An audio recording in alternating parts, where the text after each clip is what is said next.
Hi friends, అందరికీ హృదయపూర్వక నమస్కారం. నేను మీ ఫిష్ వెంకట్. ఈరోజు నా పరిస్థితి బాగలేదు. నేను షుగర్ వచ్చి బీపీ పెరిగి బాగా క్రిటికల్గా ఉంది నా పరిస్థితి. అట్లనే కిడ్నీలు కూడా ఫెయిల్ అయ్యి day by day daily dialysis జరుపుకుంటున్నా. ఈ సందర్భంగా మా ఇంట్లో అంతా మంచి మంచి ఆర్టిస్టులు తెలుసు, పెద్ద పెద్ద హీరోలు తెలుసు, వెళ్ళి కలవచ్చు కదా అంటే నేను ఇప్పటివరకు ఈ హీరోల దగ్గర కూడా ఎప్పుడు కూడా పోయి కలవలేను. మామూలుగా షూటింగ్ ఉన్నప్పుడు మాత్రం కలవడం తప్ప మిగతా అప్పుడు మాత్రం కలవడం అనేది ఇంపాసిబుల్, కలవలేను. సో ఇప్పుడు వచ్చిన పరిస్థితి కలవాలి అని, కానీ ఎవరిని కలవాలన్నా మనసొప్పక కలవకపోవడం జరిగింది. ఇప్పుడు నా భార్య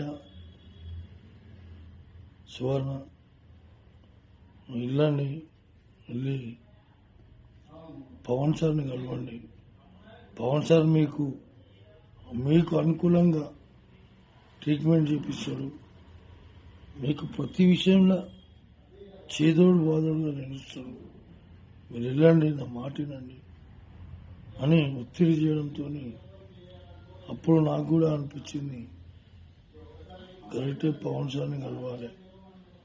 ఇప్పటివరకు ఎవరిని కలవలేము, ఒక పవన్ సార్ అన్న కలుద్దామనే ఆలోచనతో పవన్ సార్ దగ్గరికి వెళ్ళి సార్ ఇట్లా సంగతి సార్ అని చెప్పాను. ఇప్పుడు ఇమీడియట్గా స్పందించారు. అన్నాడు, వెంకట్ గారు ఏం కావాలో చెప్పండి, నా తరపు నుంచి నేను చేయాలన్నా, ఇంకా ఏం నేను ఎట్లా అంటే ఏం ఫికిర్ చేయకు, నేను చేపిస్తా, నీ కిడ్నీ ప్రాబ్లం మొత్తం తీపిస్తా, నీకు ఎందుకు కూర్చోండి అని చెప్పి కూర్చోబెట్టి షూటింగ్ షాట్లోకి వెళ్ళి మళ్ళీ వచ్చి మళ్ళా మాట్లాడి మళ్ళా పోయి వచ్చిన మహానుభావుడు. ఇవాళ నాకంటూ ఆర్థిక పరిస్థితి బాగాలేదంటే 2 లక్షల రూపాయలు డబ్బు నా బ్యాంకులో వేయించాడు. ఆయనకు పాదాభివందనాలు. ఆయన కుటుంబ సభ్యులు అందరూ సుఖ సంతోషాలతో ఉండాలి, ఆ భగవంతుని వేడుకుంటూ ఆ లక్ష్మీనరసింహస్వామి ఆశీస్సులు ఉండాలి, ఆంజనేయ స్వామి ఆశీస్సులు ఉండాలి. పవన్ సార్ ఇంకా బాగుండాలి, మనస్ఫూర్తిగా చెప్తున్నా. థ్యాంక్ యూ సార్, మీరు చాలా హెల్ప్ చేస్తున్నారు సార్. నా జీవితకాలంలో మరవని హెల్ప్ సార్. నా కన్న తల్లిదండ్రులు ఎంతనో, తర్వాత మీరు కూడా అంతే సార్.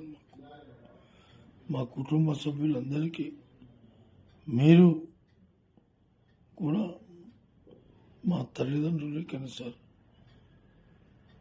ఎందుకంటే నా లైఫ్లో ఫస్ట్ టైం నన్ను 2 లక్షల రూపాయలు ఆదుకున్న ఏకైక వ్యక్తి పవన్ కళ్యాణ్, డిప్యూటీ సీఎం గారు.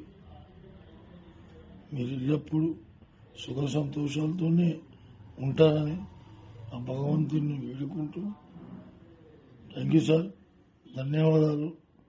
మీకు మీ కుటుంబ సభ్యులందరికీ పాదాభివందనాలు సార్. Thank you.